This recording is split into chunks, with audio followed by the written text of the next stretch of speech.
I think it's been a very good lecture, though. It's been a very good lecture. Um, my, well, to go back to Mark, I think as much as we have the press helping us to bring those partisan things together, to bring the parties together, look at a national thing, I believe that as politicians, we have also created it. Because these things we talk about, we do them in the room. I mean, like being in enclosed places. But I think we should try and extend those camaraderie, that relationship out for people to see more. My other thing is the weakness in terms of monitoring evaluation. I suspect that it is more of weakness of policy, because these are inherent, should be inherent in policy, that there shouldn't be any policy without that.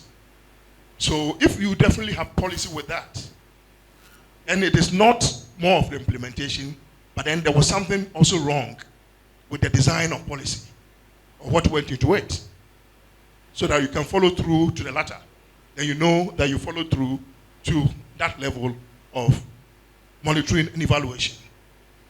My other thing something I want to know from you, because you are on this Rwandan thing, on a new city, of course, I would want to know, apart from transportation, which you really emphasize, what other triggers of economic development, what I mean is infrastructural triggers of economic development, do you think are necessary in the design of such a city, a modern city?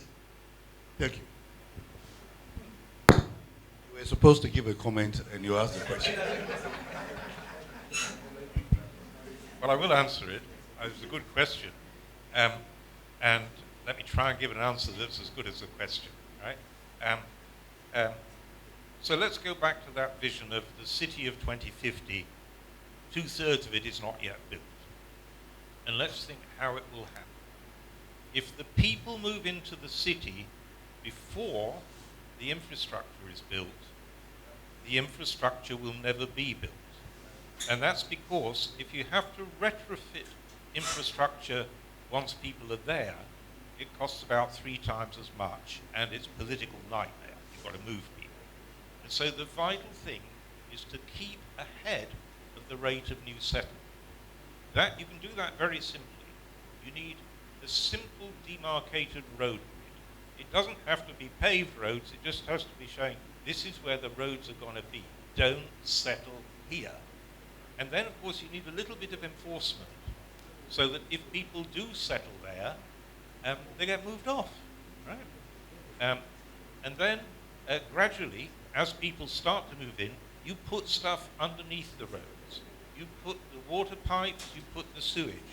If you don't do water and sewage, you know what happens. Your drinking water gets mixed up with your human waste, and what's the outcome of that? Cholera. Right? My great-great-grandfather was mayor of Bradford in 1849 when cholera broke out. He was the biggest businessman in Bradford, and he was the mayor, and he was the local MP. He was Mr. Big.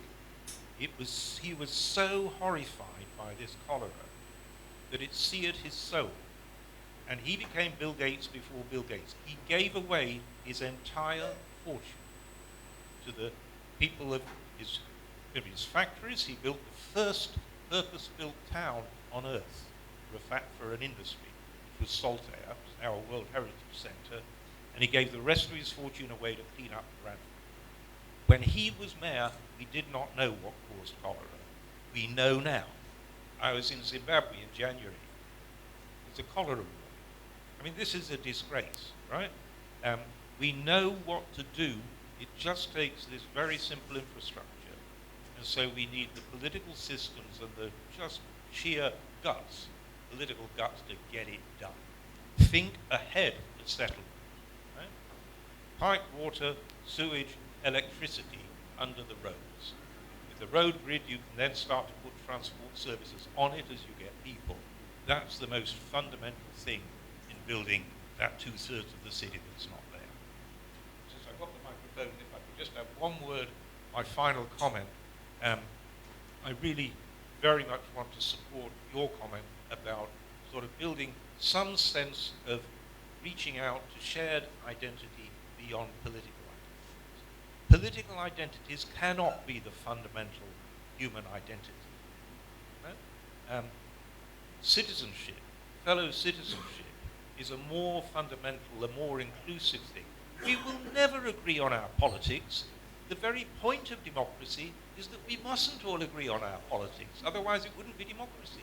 So we need political difference. As Democrats, we're all Democrats, we share that value of sustaining political difference without it infecting our ability to cooperate on common forward-looking purpose. And so don't let the necessary political structures of a democracy corrode into these basically patronage networks of I'll scratch your back regardless of what you do, as long as you scratch my back, regardless of what I do.